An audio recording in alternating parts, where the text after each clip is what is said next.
Poletje se izteka, z njim pa tudi šolske počitnice. Naše ceste bodo septembra zopet polne otrok, ki se vračajo v šolo, nekateri pa na šolsko pot stopajo prvič. Da bi bila njihova pot v šolo kar se da varna, bodo poskrbeli tudi soboški policisti. Več nam bo povedal Srečko Štajner, policijski inšpektor Policijske uprave Murska Sobota. Lepo pozdravljeni. Lep pozdrav tudi vam in pa vsem vašim gledalcem. Mogoče za začetek, na kaj naj bodo oziroma na kaj predvsem opozarjate voznike pred začetkom novega šolskega leta? Predvsem, da so pozorni na prometno signalizacijo in pa predvsem na dejstvo oziroma na to, da se zavedajo, da bodo od 1. septembra oziroma nekatere šole že jutri, se pravi 1. septembra, druge pa 3. septembra v ponedeljek, da bo v bližini šol ogromno otrok, da bo v bližini šol tudi povečan promet vozil, ne samo tisti, ko so organizirani prevozi otrok, vemo, da tudi ogromno staršev v svoje otroke pripeljalo v šolo, da upoštevajo prometno signalizacijo in pa da se obnašajo v cestnem prometu tako, kot si oni želijo, da se drugi obnašajo do njih. Kakšne bodo vaše aktivnosti na prvi šolski dan, pa verjetno se bodo te potem nadaljevale tudi še cel teden?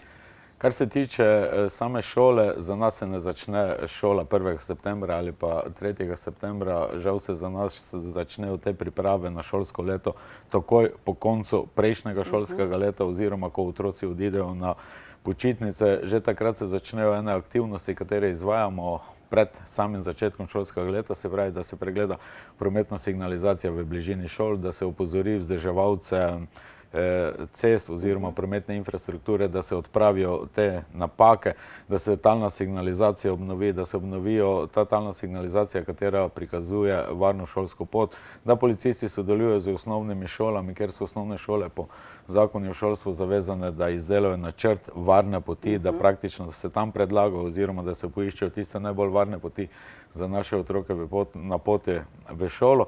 In pa potem te aktivnosti pred začetkom šolskega leta nekako 10 dni ali pa teden dni pred samim začetkom šolskega leta so pa usmerjene predvsem to, da tako policisti kot tudi drugi, se pravi redarstvo in pa vsi tisti, kateri se ukvarjajo z prometom, prometno tehniko, prometno infrastrukturo, v bližini šol izvajamo meritve hitrosti, ne zaradi tega, da bi vse kaznovali, kot si marsikdo misli, ampak zaradi tega, da opozorimo, da se približuje tisti dan, kjer bo spet 10 mesecev z raznimi presledki, ogromno otrok, ne samo v šoli, ampak v bližini šol, na pločnikih, na cestišču in da je potrebno biti še posebej pazljiv. Kljub vsem vašim opozorilom pa še vedno pride do prometnih nesreč, v katerih so udeleženi otroci. Kakšna je statistika v Pomurju? Ja, res je, če pogledamo na splošno, so policisti do meseca avgusta oziroma do 26.8. obravnavali 576 prometnih nesreč. Žal sta v teh prometnih nesrečah 2 osebi izgubili življenje. Žal jih je bilo tudi 30 hudo telesno poškodovanih. Zakaj govorimo žal? Zaradi tega, ker še stalno se odmikamo od tiste želje ali pa tiste vizije, katero smo si nekako zadali. Vizija nič pomeni nič smrtnih žrtev in pa nič hudo telesno poškodovanih na cestah. Ampak vseeno se ta statistika ali pa to stanje prometne varnosti iz leta v leto izboljšuje. Nenazadnje smo v lanskem letu v tem obdobju obravnavali 3 prometne nesreče z smrtnim izidom, da je v teh nesrečah bilo 39 hudo telesno poškodovanih. Se pravi, da se neki pozitivni koraki kažejo na tej zagotavljanju varnosti cestnega prometa, nenazadnje tudi podatki za Slovenijo kažejo na to.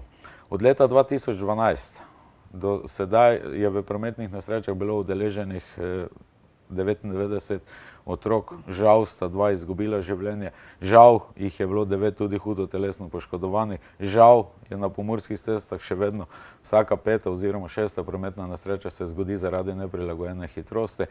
In pa kar je najbolj zaskrbljujoče je to, da je zelo visoki delež ali pa zelo visoka prisotnost kot sekundarni vzrok alkohola v teh prometnih nesrečah. Nenazadnje, vsaki 7. prometni nesreči, katera se zgodi na pomurskih cestah, je prisoten alkohol. In če sva že omenila te 2 prometne nesreči, kjer sta otroka izgubila življenje, ne moremo mimo, da ne bi spet opozorili, da eno nesrečo, katero smo obravnavali nekako v zgodnjem popodnevu, kjer je bil udeležen otrok, kjer je otrok umrl in pa kjer je bila prisotna zelo visoka koncentracija alkohola. Se pravi, da še stalno vozniki imajo nekako tolerantni odnos do ne samo alkohol, ampak tudi do vožnje z neprilagojeno hitrostjo, da se žal premalokrat zavedajo, da so prav to tista dejavnika, katera pa zelo pogosto pripeljata do prometne nesreče in žal tudi v teh nesrečah so najhujše posledice. Prav, najlepša hvala vam za vse te informacije. Upajmo, da bodo vozniki naslednji teden, pa tudi vse naslednje dni bolj pozorni, predvsem v okolici šole. Upajmo, pa mi si želimo, da ta 3. september ali pa 1. september, da traja 365 dni v letu. Statistika kaže, da smo do sedaj to uspeli.